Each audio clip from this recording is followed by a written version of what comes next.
So welcome to Yorkshire Business Focus. I'm Ian Strachan, and today I'm sat with Connor O'Brien from Absolute Body Solutions.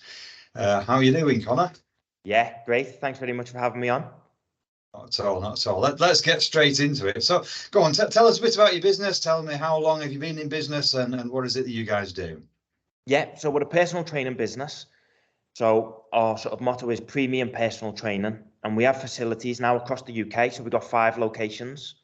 Wow. So we've got locations in sort of our first initial site was in South Liverpool, which we've still got. We then got Liverpool City Centre, which is our flagship gym really as well now.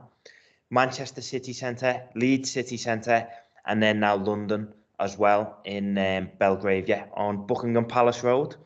Oh, So absolutely awesome. of how we got there, the business started 14 years ago, basically now when I was 16 and I become a personal trainer and then got qualified as a personal trainer. At that point, personal training wasn't quite the industry it is now.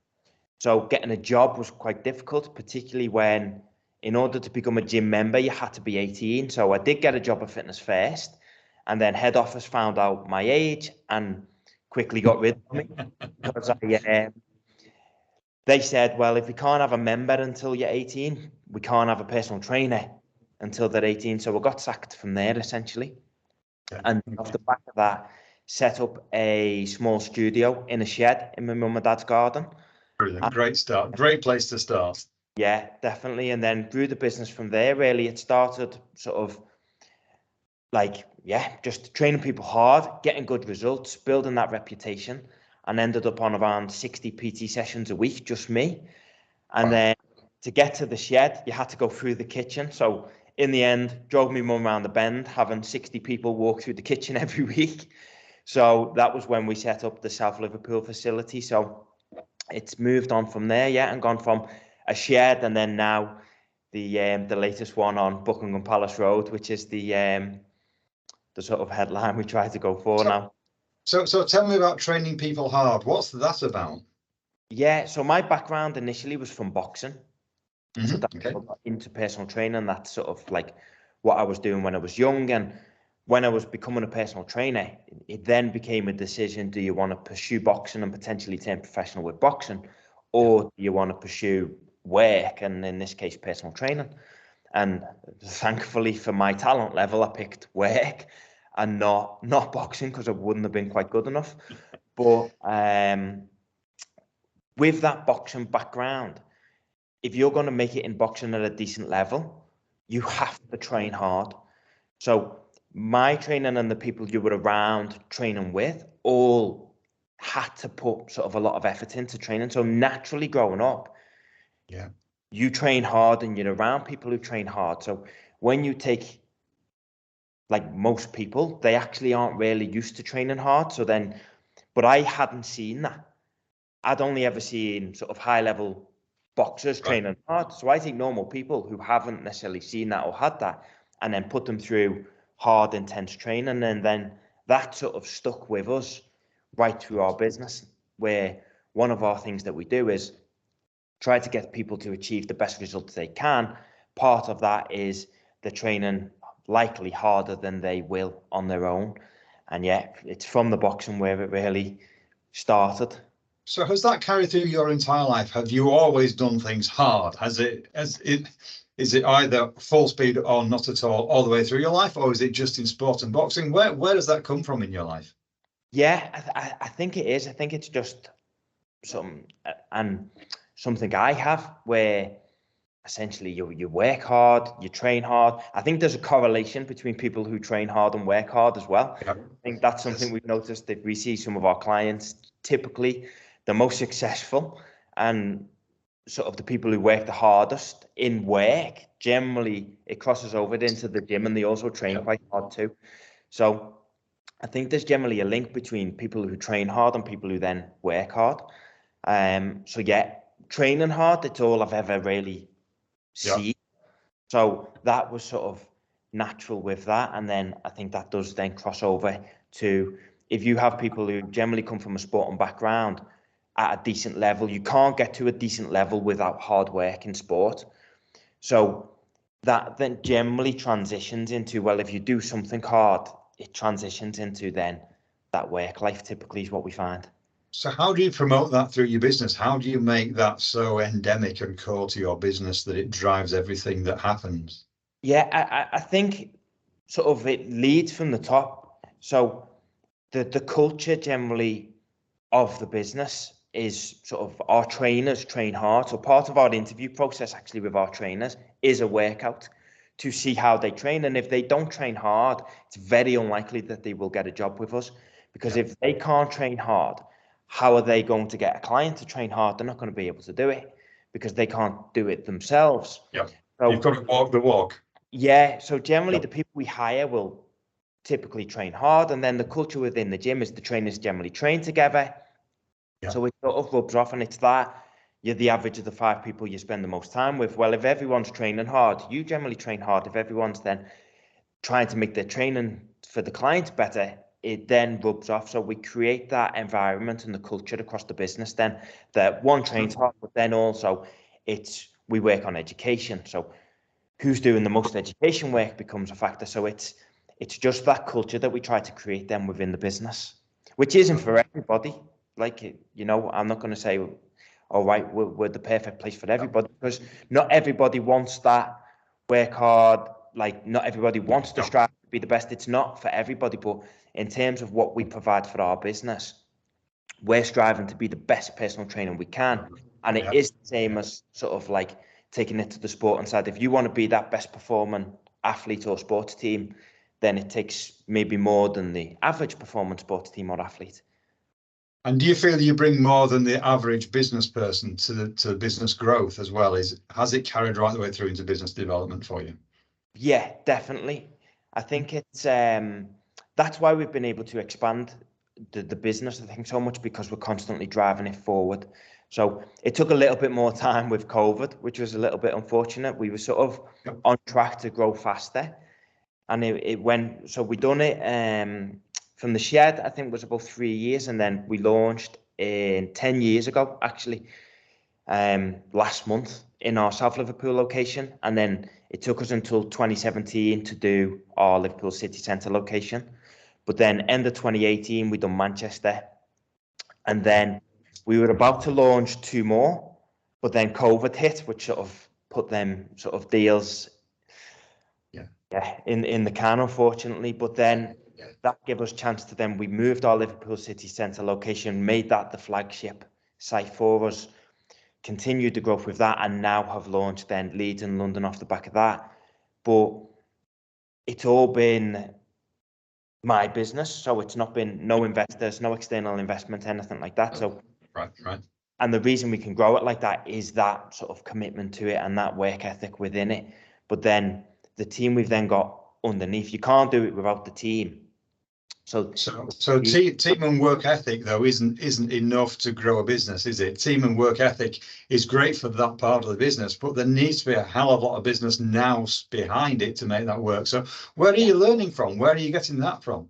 Yeah, so quite a lot. It's evolved over time. So in terms of my initial thought process with it was maybe a mistake a little bit, but missing some of the business stuff out. But initially it was become the best at personal training. And if you're the best, people will come. I've seen it. I think it may have been Virgin. I think it may have been their thing. If you create something that is the best, you will get people to come into the business. So it was initially that it's become the best personal trainer you can, get the best results with your clients. So the education was from the leading strength coaches in the world. So I went to America to study with a guy called Charles Poliquin, who was the leading strength coach at the time. And it's these kind of courses around the world to become the best personal trainer possible.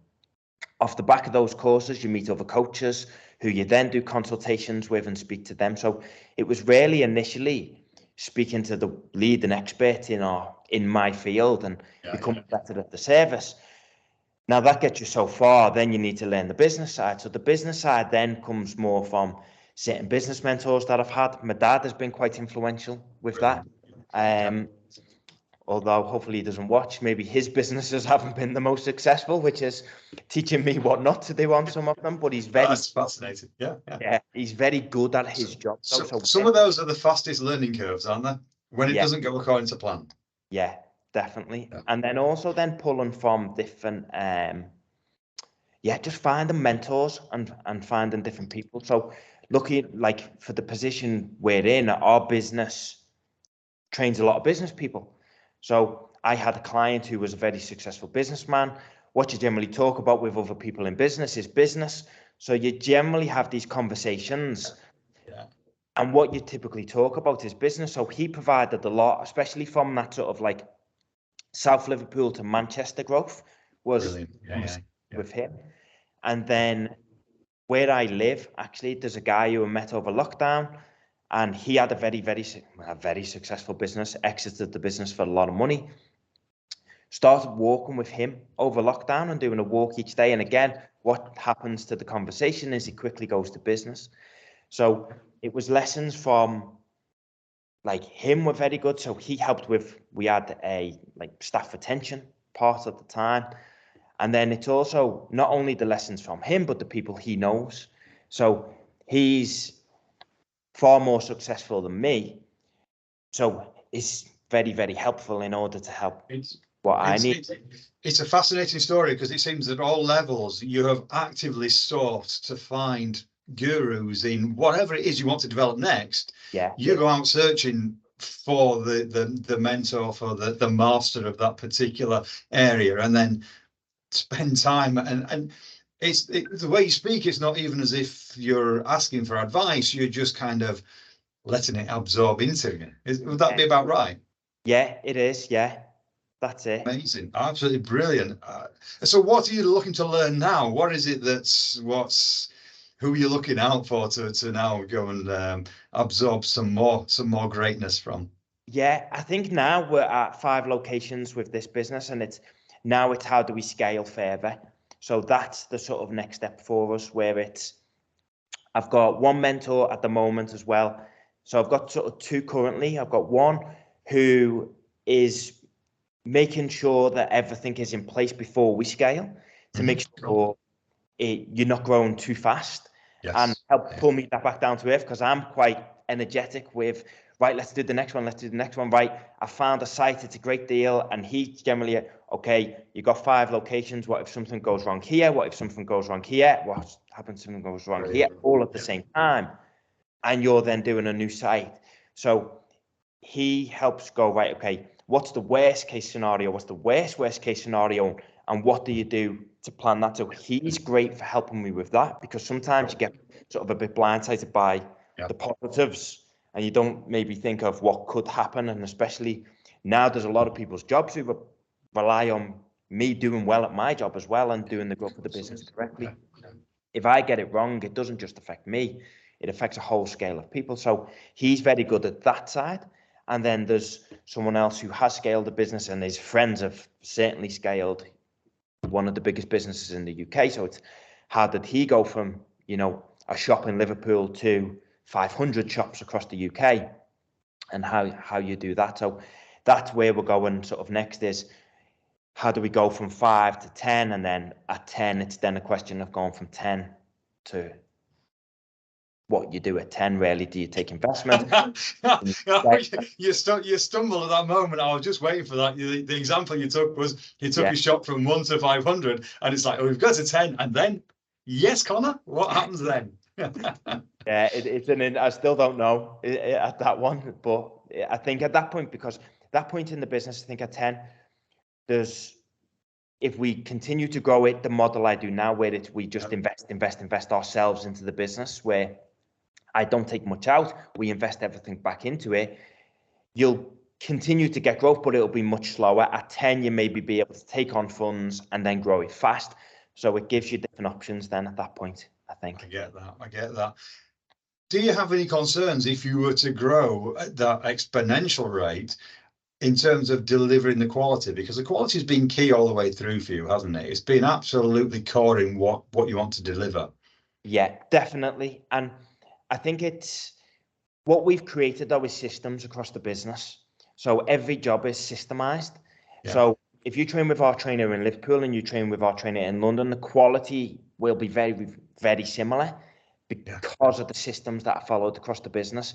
Brilliant. As you scale, that does become a problem, is the reality, which is why we're then speaking to these people who have scaled business to see how you do it. So one, we've spoken to, I didn't speak to him direct. I asked my friend who knows this guy who has 500 sites across the UK, how'd you do it? And that's where then everything needs to be a system comes into place. And then if you have the systems as simple as possible, but as effective as possible, that's where you can actually scale well.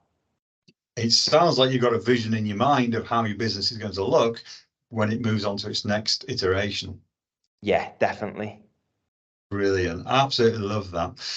How do you yourself deal? I mean, you put a lot of pressure on yourself to grow the business. You talk about it as if, we do this and we got here. We've started doing this and we went to here.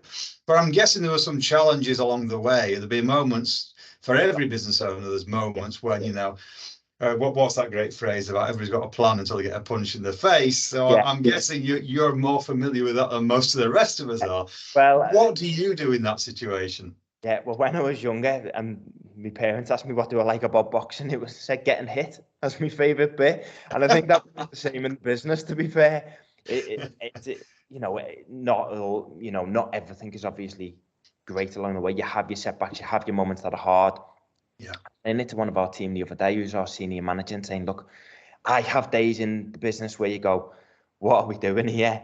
So if I have that, some of our team are going to have that. So how do you sort of factor out that in as well? But yeah, it's particularly as well as the biggest thing for us is people are our product, and the people are problems. So the people have to be good in order for the product to be good. So that is, probably our most challenging part, is making sure we bring, great people on along the way. Yeah.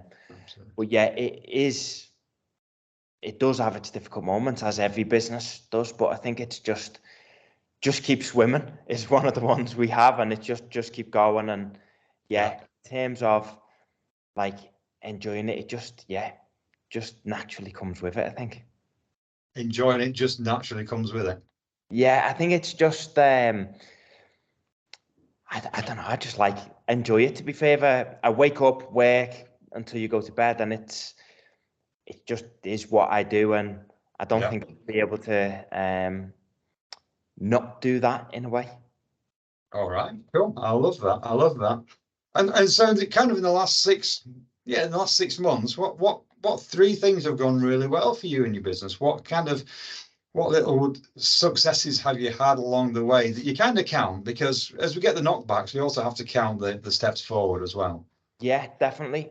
I think like one of the big things we've done as it's grown is sort of progress certain team members into sort of like improved roles in a way. So like I've got Gareth, who's my number 2 in the business. He basically has taken my old job so I can progress into the new job, which is sort of growing the business now. And he is brilliant at that role. And then the gym managers then within each gym, he then looks over all the gym facilities, and then the gym managers within each gym have also performed very well. So the fact that the teams and the sort of particularly the leaders in the teams are so good, that's been probably our biggest. And then the offer, as we've grown the sort of the gyms out, obviously the office then have more gyms to have to manage and control, and then they've really stepped up in that department as well. So the growth of the business and sort of the increased performance across the team has been probably our biggest thing. And then I think, being able to launch Leeds London this year has also been a big achievement. Although Leeds, we didn't really get a chance to sort of look at because we were straight on to London. So it was like open Leeds, right, London. There was no thought. There wasn't really a day to stop and go, oh, this is great. We've opened our 4th location. It weren't even, I thought it was like, right, Leeds is open. Let's get London open. And then when in that case, we clearly need to organise a party in Leeds just to celebrate the opening of the gym. Yeah, yeah, I'll see if I can pull a few friends together. It sounds like a really good call. yeah. But yeah, It's now brilliant. then it's now we can go right. Okay, we've launched a couple of quite big things here this year. It's a hell of a long way though from Leeds down to London. There's a lot of cities on the way. Yeah, What went through your mind to make you actually go search in London for a property where you could set up? What triggered that one for you? I've always wanted to do London, so always wanted to do London. However, the problem with London is the sort of reference I use to it is the film The Dark Knight in Batman, and the Joker sets fire to the pile of money. That's London. If you don't have all the money to just set fire to every year, you can't do London. So that's been the sort of thing that's always stopped me from doing it. Uh-huh. And then what happened was, my job now is to look at scaling the business. One of our issues in the business that we have is landlords don't particularly want gyms in their buildings. We like to go in busy office blocks. Busy office block landlords don't particularly want weight being dropped. So it's hard to find the landlord sometimes is one of the issues that we have. So then the way I thought to scale it is to find one big landlord who has basically sites across the country, and we can do 10 locations in sort of one deal with them. Yeah. So then that's how I started the search, and then they sent me a property in London. So I had to look at that property. That property, to be honest, was way out of my budget. But then it made me search that area, and then we found the property that we eventually took, and yeah, went to see it. And then I'll be honest, I made an offer on that property, which was something that worked, the number that worked for me, but probably didn't work for the landlord. So then they ignored me on it for about 3 to 4 months. And then eventually I'd wrote it off. I thought it was done. And then they called me to sort of start the negotiations again. And then we got the deal over the line. So it was more, we knew we wanted to expand. I thought about the method. Someone sent me a property in London. We looked in that area and then eventually found, yeah, the right property to come off it. And then took a lot of time to get the deal over the line. But it was meant the deal. It's been an education in the law of attraction so far. Yeah. It's very impressive. I love that. Yeah. Just to step back in time a little bit, if you went back to your 10-year-old self, what would you say to Connor? What advice would you be giving yourself from 10 years old? Oh, I'd have gone into the fashion business. I always say this. I've underdone gyms. I was when I was younger, I was actually quite good at spotting fashion brands that were the next sort of one to come in, and I was a little bit early onto them. So I sort of like designer ones. So maybe not 10, maybe it was a bit older, maybe 13, 14, spotted Vivienne Westwood, bought some of their stuff, ended up selling it for more money, then into Dior. When that went big, sold it for more money. So it's sort of, because as the prices increased, before they sort of like, I had a sort of an eye for that. So I've done quite well on that when I was young, and then left it for sort of like personal training. If I'd have stuck fashion business, I think I'd have made a lot more money a lot quicker. But that's finance wise. But in terms of anything else, is just work hard in whatever it is you do. And I think at 10 for me, it was become a world champion boxer. And I don't think I'd change that, because I was in the boxing gym from a young baby, literally. So at 10, I was still in the boxing gym. From 11, you can start amateur fights. And then at that point, my only goal in life was to become a world champion boxer. But the hard work and the discipline what's needed to become a world champion boxer, I think, is what's translated into me being of what we're doing now in the business world. Absolutely awesome. No, I love that. I love that. What a great story from the shed in the back. Yeah. 10-year-old boxer through to the shed in the back garden, right the way through to Buckingham Palace Road. I absolutely love that. Yeah. Connor, that's a great story. Thank you so much for sharing it. It's it's an education in the law of attraction, the way that you reach out and you visualize what you want. I love that. Thank you so much for sharing. Yeah, no problem.